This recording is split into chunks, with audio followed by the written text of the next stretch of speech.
Saudara sekalian, jumpa lagi dengan PJP Ginting Channel. Opini kebangsaan yang kita kemukakan kali ini mengambil topik tahapan pemilu presiden 2024 dan koalisi partai politik. Sebelum memulai topik bahasan, perkenankan kami mengucapkan terima kasih kepada Anda yang sudah subscribe, like, komen, dan share. Dan kepada Anda yang baru saja menonton, mohon menekan tombol subscribe, like, komen, dan share, serta bunyikan lonceng notifikasi agar kami dapat memberitahukan video yang kami tayangkan. Kami mendoakan semoga Anda semua selalu memperoleh keberuntungan. Mari kita mulai pembahasan topik di atas. Peraturan Komisi Pemilihan Umum atau PKPU nomor 2 tahun 2022 adalah tahapan dan jadwal penyelenggaraan pemilihan umum tahun 2024. Sesuai infografis, jadwal penyelenggaraan tahapan pemilu 2024 antara lain: penyusunan peraturan KPU dari 4 Juli 2022 sampai dengan 4 Desember 2023. Penetapan peserta pemilu pada 14 Desember 2022. Pencalonan anggota DPR, DPRD Provinsi, DPRD Kabupaten Kota 24 April 2023 sampai dengan 25 November 2024. Pencalonan anggota DPD 6 Desember 2022 sampai dengan 25 November 2023. Pencalonan Presiden dan Wakil Presiden 19 Oktober 2022 sampai dengan 25 November 2023. Masa kampanye pemilu 28 November 2023 sampai dengan 10 Februari 2024. Bila kita cermati tahapan pemilu tahun 2024 tersebut, maka sebenarnya hingga saat ini peraturan KPU yang mengatur tentang penyelenggaraan pemilu belum tersedia atau belum ada. Konsekuensi logisnya, penetapan peserta pemilu, pencalonan anggota DPR, DPRD Provinsi, DPRD Kabupaten Kota, pencalonan anggota DPD, pencalonan Presiden dan Wakil Presiden, masa kampanye pemilu, pemungutan suara belum boleh dilaksanakan. Karena semua tahapan itu belum terpenuhi, belum dipenuhi oleh partai-partai politik. Namun fenomena akhir-akhir ini kita melihat bagaimana partai-partai politik berespon pemilu 2024, sehingga bagi kita terasa aneh, lucu, ironis, dagelan, dan cenderung dipaksakan. Partai-partai politik sibuk melakukan komunikasi politik antar partai politik untuk pencalonan capres dan cawapres. Padahal banyak tahapan yang belum dipenuhi oleh partai politik untuk melakukan pencalonan capres dan cawapres. Namun demikian, mungkin dikarenakan alasan-alasan strategis untuk pemenangan pemilu 2024, hampir semua partai politik sudah melakukan langkah-langkah pencalonan presiden dan calon wakil presiden. Ada beberapa konfigurasi blok koalisi partai politik yang muncul di ranah publik berdasarkan hasil dari komunikasi politik yang arahnya adalah untuk menetapkan calon presiden dan calon wakil presiden. KIP atau Koalisi Indonesia Bersatu yang terdiri dari Partai Golkar, PAN, dan P3. Mereka mendeklarasikan sebagai sebuah koalisi, namun hingga saat ini masih malu-malu untuk menetapkan capres dan cawapresnya. KIR, Koalisi Indonesia Raya, besutan Partai Gerindra dan PKB. Koalisi ini pun masih sulit menetapkan capres dan cawapres yang bakal diusung dalam pemilu 2024 akan datang. KP, Koalisi Perubahan, yang dibesut oleh Partai Nasdem, yang ditawarkan kepada Partai Demokrat dan Partai Keadilan Sejahtera. Namun, ketiga partai ini belum menetapkan koalisi secara formal dikarenakan masih ada hambatan dalam penetapan calon presiden dan calon wakil presiden. Dalam ketidakjelasan dan kebuntuan koalisi yang ditetapkan oleh Koalisi Perubahan masih terhambat oleh pertimbangan-pertimbangan tertentu. Dalam belum sepakatnya koalisi ini, Partai Nasdem telah menetapkan calon presiden yang diusung, yaitu Anies Rashid Baswedan. Partai Nasdem dan Anies langsung tancap gas melakukan temu kader, temu relawan, temu organisasi pendukung untuk alasan menyerap aspirasi ke berbagai wilayah di Indonesia, meninggalkan Partai Demokrat dan Partai Keadilan Sejahtera.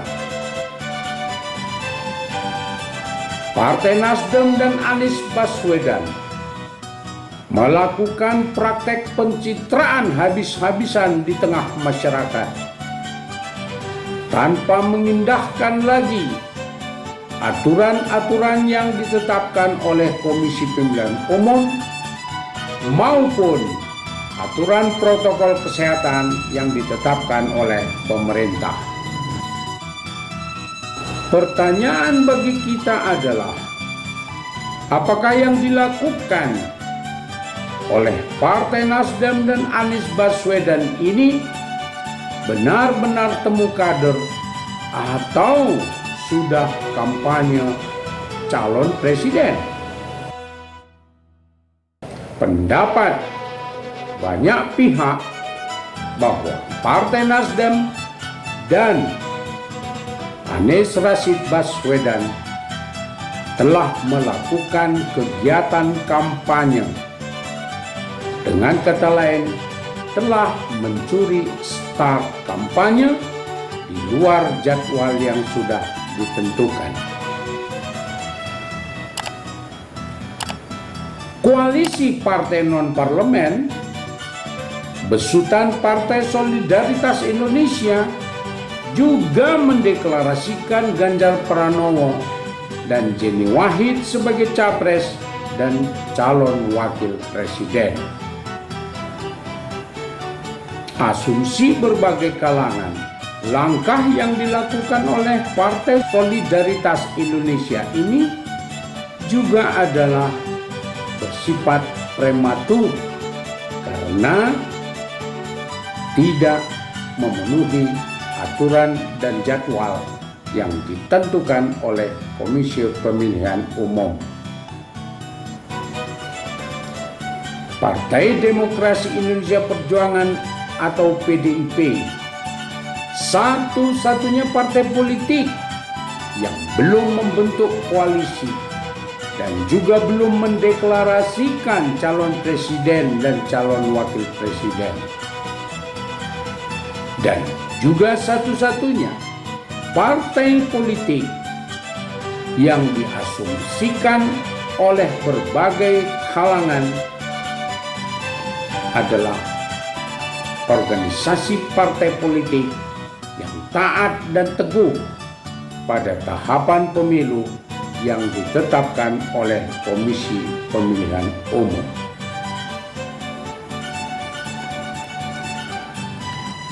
Aktivitas-aktivitas politik atau kegiatan-kegiatan politik yang telah dilakukan oleh partai-partai politik sebagaimana disebutkan di atas, apakah memberi dampak terhadap kehidupan rakyat kebanyakan atau hanya sekedar kegenitan, kelucuan, dan keliaran partai-partai politik. Dan aktivitas serta kegiatan politik semacam ini dengan sendirinya hanya merugikan rakyat. Saudara, mengapa aktivitas politik dan kegiatan-kegiatan politik yang dilakukan oleh partai politik ini, yang notabene di luar dari ketentuan-ketentuan yang ditetapkan oleh Komisi Pemilihan Umum, akan membawa dampak yang merugikan bagi rakyat? Sebagaimana kita tahu, dalam alam demokrasi, rakyat sangat membutuhkan pendidikan politik secara benar. Namun, dengan praktek dan aktivitas politik yang sedang dijalankan oleh partai politik ini sangat bertentangan dengan proses, peraturan, dan etika politik.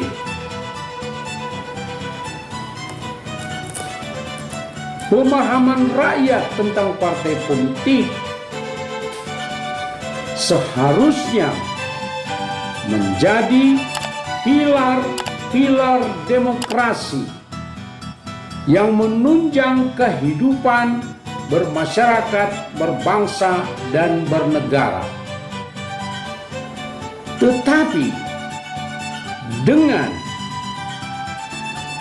aktivitas-aktivitas politik, kegiatan-kegiatan politik dari partai-partai politik yang prematur dari ketetapan undang-undang akan mendegradasi pemahaman rakyat tentang partai politik. Rakyat hanya akan memahami bahwa partai politik hanya semata-mata untuk mengejar kekuasaan, dan dengan kekuasaan tersebut menguasai sumber-sumber ekonomi bagi kelompoknya sendiri. Rakyat hanya dijadikan sebagai objek legitimasi kekuasaan belaka. Pemerintahan hasil pemilu tahun 2019 masih 2 tahun lagi. Tetapi kader-kader partai politik yang tergabung di dalam pemerintahan abai terhadap tugas-tugas di pemerintahan, atau pemerintahan tidak berjalan efektif karena partai politik sibuk mengejar kekuasaan tahun 2024. Kondisi ini sangat merugikan bagi rakyat banyak.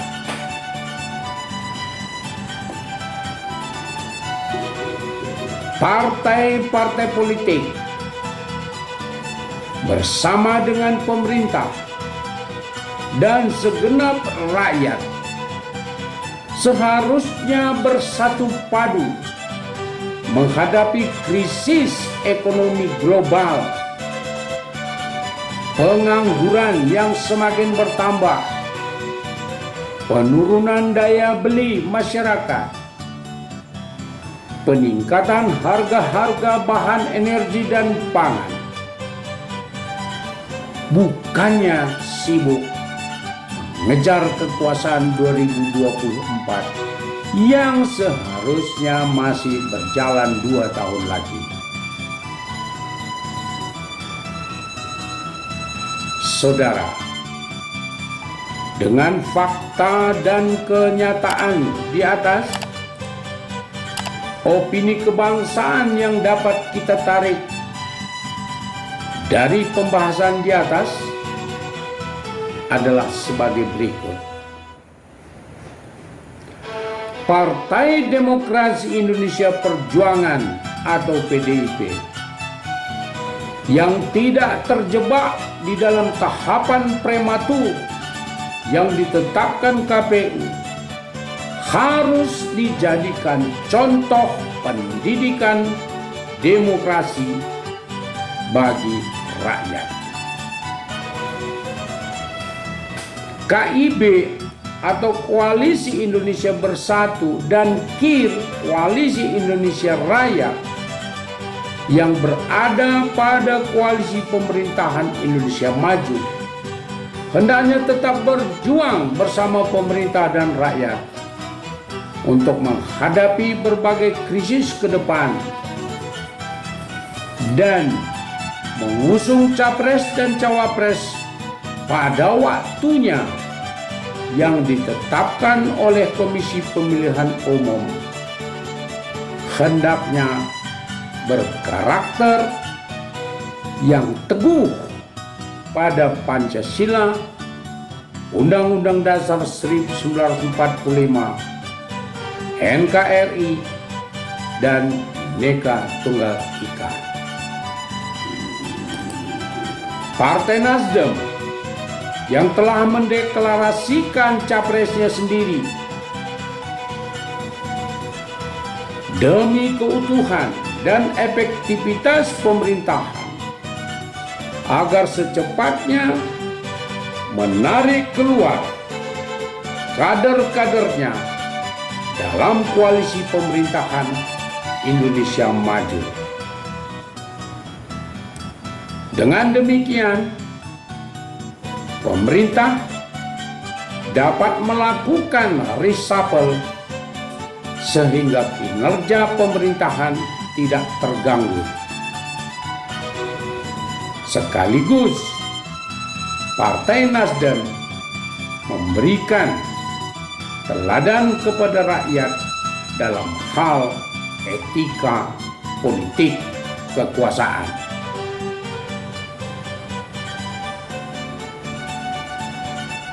Kita sebagai rakyat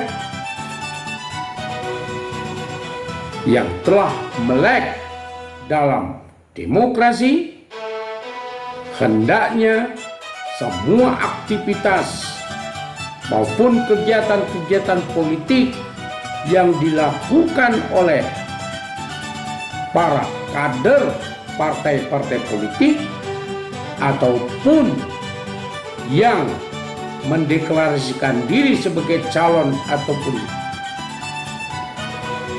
bakal calon presiden atau wakil presiden, benar-benar kita harus cermati dan hindarkan penggiringan opini. Karena apa yang berlangsung saat ini pada dasarnya belum sesuai dengan ketentuan dan peraturan yang ditetapkan oleh Komisi Pemilihan Umum. Saudara sekalian, demikianlah opini kebangsaan dengan topik tahapan pemilu presiden 2024 dan koalisi partai politik. Apabila menurut Anda video ini bermanfaat, mohon ditekan tombol subscribe, like dan share, serta bunyikan lonceng notifikasi agar tidak ketinggalan video-video kami berikutnya. Terima kasih.